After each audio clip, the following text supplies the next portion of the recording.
Hello guys, welcome back to the channel. इस video में हम डिस्कस करेंगे फ्यू क्वेश्चंस फ्रॉम गद्य संकलन Hindi sample paper for 2025 ISC examination. अगर चैनल पे नए हो then to check out the channel. हम यहाँ पे बहुत सारी चीज़ें डिस्कस कर रहे हैं for your complete preparation for the upcoming examination ISC and CBSE. Hit the subscribe button ताकि जब भी नया वीडियो शेयर हो you get notified and video miss ना हो। दोस्तों को संग भी शेयर कर दो ताकि वो भी अच्छे से प्रिपेयर कर सकें। Without further ado let's get started. इस वीडियो में हम गद्य संकलन से 3 क्वेश्चन कवर करेंगे फ्रॉम 3 डिफरेंट चैप्टर्स। देख लेते हैं first question, what do we have.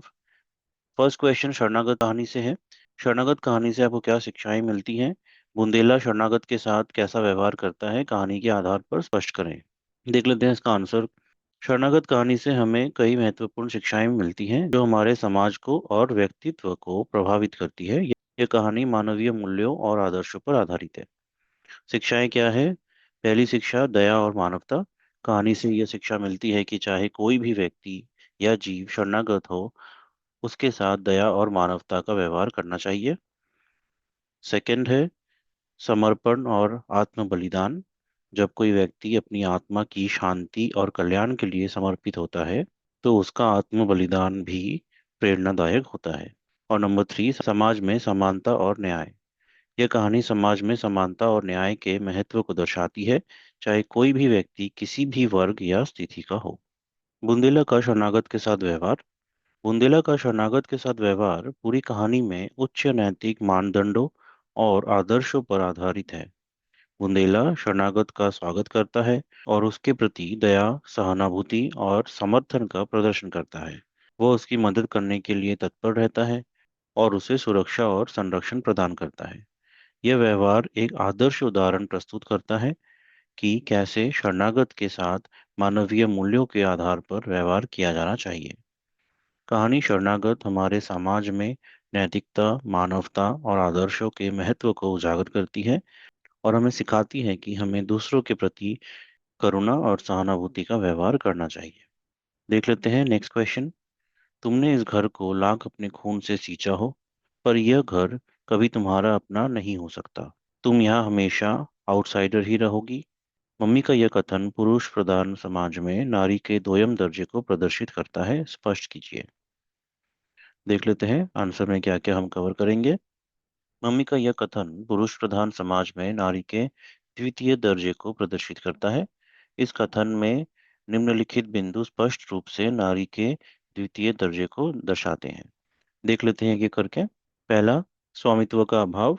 नारी को यह बताना कि वह घर को अपने खून पसीने से सींचने के बावजूद उसका स्वामित्व नहीं प्राप्त कर सकती, यह दर्शाता है कि समाज में नारी का स्वामित्व और अधिकार पुरुषों के अधीन माना जाता है। दूसरा, बाहरी का दर्जा। आउटसाइडर कहकर नारी को यह जताया जाता है कि वह इस घर या परिवार की मुख्य सदस्य नहीं है। यह स्थिति नारी को समाज में एक बाहरी व्यक्ति के रूप में प्रस्तुत करती है जो परिवार की प्रमुख जिम्मेदारियों और अधिकारों से वंचित रहती है। तीसरा, पुरुष प्रधानता। यह कथन समाज में पुरुष प्रधानता और नारी के स्थान को निम्न स्तर पर दिखाता है।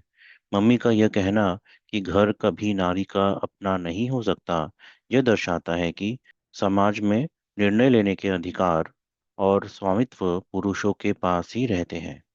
चौथा, समर्पण और त्याग का मूल्य। नारी के द्वारा किए गए समर्पण और त्याग का समाज में उचित मूल्यांकन नहीं होता।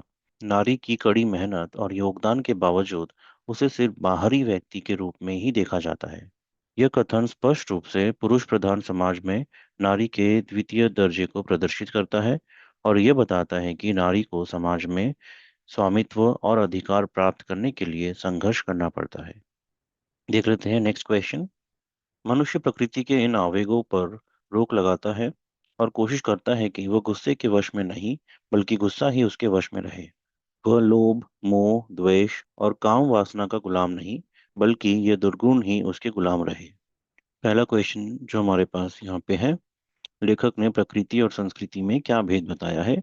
लेखक ने प्रकृति को मानव के भीतर उत्पन्न होने वाले स्वाभाविक आवेगों और भावनाओं से जोड़कर बताया है, जैसे कि गुस्सा, मोह, लोभ, द्वेष और काम वासना। वहीं संस्कृति का तात्पर्य मानव के उन प्रयासों से है जिनसे वह इन आवेगों को नियंत्रित कर सकता है और सभ्यता की ओर बढ़ सकता है। दूसरा प्रश्न, प्रस्तुत अवतरण में सभ्यता और संस्कृति का क्या संबंध बताया है?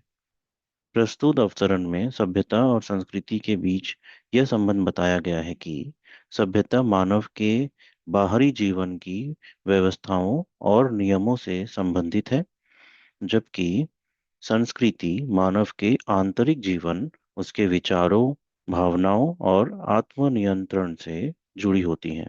सभ्यता और संस्कृति का सम्मिलित प्रभाव मानव को नैतिक और आत्मनियंत्रित बनाता है। तीसरा प्रश्न, गुस्से को क्यों वश में करना चाहिए? गुस्से को वश में करना आवश्यक है क्योंकि यह मानव के आंतरिक शांति और संतुलन को बनाए रखने में सहायक होता है। यदि मानव अपने गुस्से पर नियंत्रण नहीं रखता, तो यह उसके सामाजिक और व्यक्तिगत संबंधों को नष्ट कर सकता है और उसे हिंसा और अपराध की ओर ले जा सकता है। चौथा प्रश्न, उच्च संस्कृति के क्या लक्षण बताए गए हैं? उच्च संस्कृति के लक्षणों में प्रमुखतः आत्मनियंत्रण, नैतिकता, दया, मानवता और सभी दुर्गुणों पर विजय प्राप्त करना शामिल है। ऐसे व्यक्ति जो उच्च संस्कृति का पालन करते हैं, वे गुस्से, मोह, लोभ, द्वेष और काम वासना जैसे आवेगों पर नियंत्रण रखते हैं और अपने जीवन में नैतिकता और आत्मिक उन्नति की ओर अग्रसर होते हैं।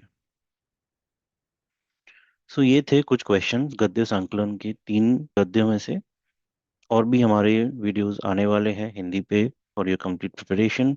सब्सक्राइब कर दो चैनल को सो दैट वीडियो मिस ना हो। जब भी कोई नया वीडियो शेयर हो तुरंत नोटिफिकेशन पहुंच जाए। दोस्तों के संग भी शेयर कर दो ताकि उनके प्रिपरेशन में कोई कमी ना हो। Thanks for watching and stay tuned.